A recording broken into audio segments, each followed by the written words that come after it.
Welcome back to The Conversation. I'm your host, Anna Kasparian, and we are about to have a fascinating conversation with a congressional candidate for New Jersey's 9th District. Zina Spezakis is the candidate that I'm referring to, and it is a pleasure to have you on the show. Thank you for coming on. Thanks, Anna. Thanks for having me. It's great to be on.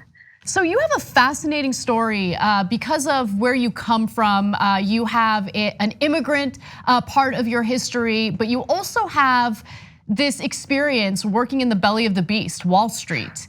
And when I look at your platform, it is incredibly progressive. Front and center, you want to do something about climate change and you want to take drastic measures in order to combat climate change. But you're also a huge supporter of Medicare for all. So I want to get into all of that. But first, let's start with your history. Talk about your family's history as immigrants here in the United States and what encouraged you to run for Congress. Sure, yeah, well, my parents were from Greece. I'm a first generation immigrant here, and I'd like to tell the story that I actually I didn't speak any English entering school. We spoke Greek at home, and when I entered kindergarten when I first started learning English. You know, my parents, when I was younger, typical immigrant story, would wake up before I got up to go work, would come back home after I went to bed. So a lot of my childhood was spent with my grandmother, who raised my sister and me for a large part of it. So we saw a lot of hard work. We saw a lot of sacrifice growing up. I saw two parents who, a lot of first generation immigrants tend to be conservative. Mine were probably more on the progressive liberal side.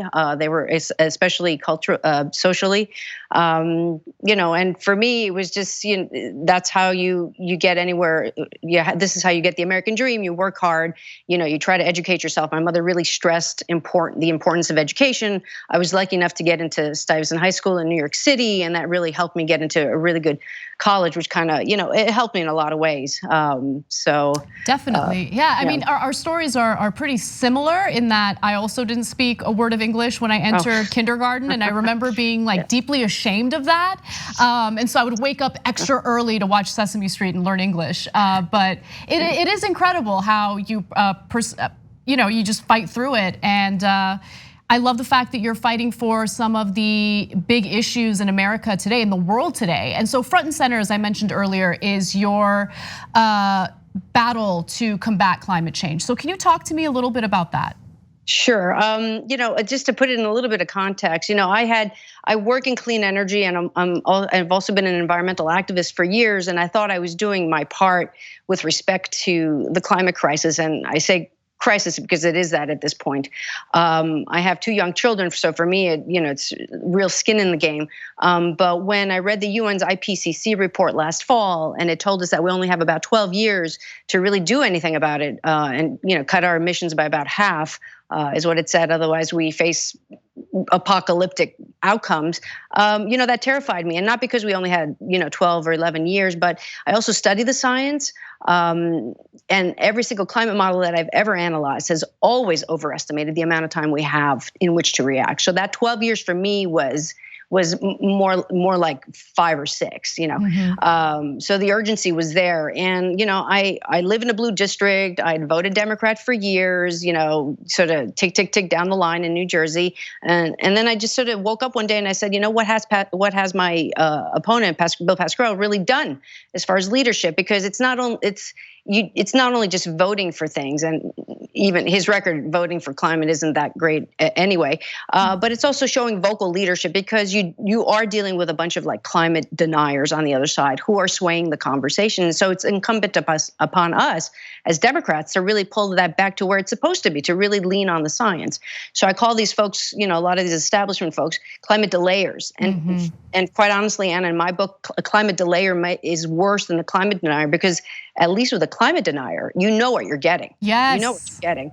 A climate delayer, you assume that if you're voting for them every 2 years, that they're actually trying to work on the problem. And it's gotten to the point where, I get asked, what can we do? What can we do to reverse this? I said, I have to be honest with you, we can't reverse it right now. We are at the point where the best we can do is slow it the hell down, in order to give our children a chance to, start addressing it. Because right now, the climate emergency has become an intergenerational issue. for the world. Yes. And that means it isn't an election cycle thing. We have to stop thinking that, short term, 2 years. We have to start thinking generationally. How are we going to design our society so that it deals with this? Forget the extinctions that we've already seen. Those animals, those plants are not coming back. Those insects are not coming back, but at least we can slow it down and try to reverse it, over centuries, quite honestly, right now. So you're taking on the Democratic establishment, which is not a small undertaking. And I've seen from personal experience how incredibly vicious the Democratic establishment can be. Have you experienced any of that pushback, to put it lightly? Not quite yet. We will be challenging Bill Pascrell to a debate next year, and we hope that he, shows up. He's never really debated anybody in our district. I haven't. I tell folks. I spent almost 2 decades on Wall Street dealing with some of the greediest, most intelligent people on the planet, and I feel that sort of has hardened me to whatever they might be able to throw my way here in New Jersey. I understand their tactics. I understand their tricks. I understand how in bed the Democratic machine is here with respect to how ballot placement and how that affects outcomes. But this is a presidential year. We are, we're going to be reaching out to every single voter we can and make sure that people understand that this election cycle, they will have a choice, a real progressive choice. Because I think everybody would agree that free and fair elections is what we want. And that's what we're going to educate everybody on. So in your bio, you write, business is a world I've always been very comfortable in, having earned a BA in economics and government from Cornell and an MBA in finance and business economics and MA in international relations from the University of Chicago. I spent nearly 2 decades on Wall Street, at one point working as managing director at Allianz Global Investors. So talk to me about that experience and how you, in my opinion, progressed to where you are today, because that is a very different world from what you're talking about in your campaign. Yeah, that is a very different world. It's kind of, on paper at least, I don't scream progressive. I kind of have my mom to thank for my progressive tendencies, if you will. She really taught me the importance of caring for others, and we're all in this together. She taught me the importance of being selfless. I did spend an enormous amount of time getting all these fancy MBAs from top schools and spending all this time on Wall Street building and operating companies, and I think that gives me a really good insight into what exactly is wrong. Not only that, but also how to dismantle it and rebuild it so that it works for people instead of profits. So I'd like to tell folks I'm the progressive you want, because I know how to take it apart and rebuild it back up so that it functions for everybody. I know where the levers are. So in an op-ed for the Star Ledger, you wrote a piece defending Medicare for All. It's titled, "A Congressional Candidate Makes an Argument for Medicare for All." So look, I am always skeptical of candidates who say they support Medicare for All, because it's a popular proposal, and then they'll turn around and say, well, I also support Medicare choice. So what do you feel about the public option? Are you willing to compromise on Medicare for All in any way? Not at all. Actually, my Medicare for All platform probably is identical to Bernie Sanders, for example, or Pramila Jayapal. Our system right now is broken. You have perverse economic incentives set up in pharmaceuticals and in health insurance. It is not working for people. We have 28 million uninsured. The only way we can get this done is if we have just Medicare for All. Popular, public options and all these fancy tweaks and stuff like that. There's just, I don't know who these candidates are trying to appeal to. Perhaps they're donors, but for me, if it's not Medicare for All, it's not going to function properly, and that's a big contrast between myself and Bill Pascrell, who's taken over $1.1 million from big pharma and insurance companies just in corporate contributions.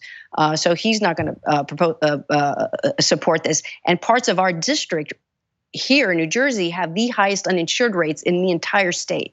So it's we can't service our constituents unless we really attack the structure of the healthcare industry. And right now, the way it's set up, the incentives are perverse. You make money if you ration care.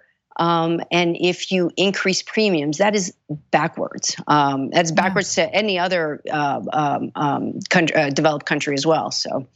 So let's talk a little bit about strategy, because you're right on the issues. I personally agree with you on a lot of your positions, but fighting for these positions is a completely different issue. So how do you propose making these proposals become a reality? Well, there's a few things actually there. I think it's kind of sort of strategically, if you think about it, it's interesting. It's very interesting to me that a lot of the primary challengers around this country happen to also be Bernie. The majority of them have to be Bernie Sanders. Bernie Sanders Bernie Sanders to Democrats is what I call them. Mm-hmm. They believe in in Bernie's message and in his character. Quite honestly, I think we need to get a critical mass of progressives in Congress, not just myself, but maybe other folks, for example, from the brand new Congress slate, which I'm on this year. We need to get a critical mass in there. That's one thing. The second thing is to be highly, highly vocal about it. I'll give you an example. Alexandria Ocasio-Cortez, I think one of the biggest things that she has done, one of the most positive things she has done, is she has changed the conversation on the climate emergency. Prior to her, people were scared to talk about it. It was hilarious to me. I'm like, why?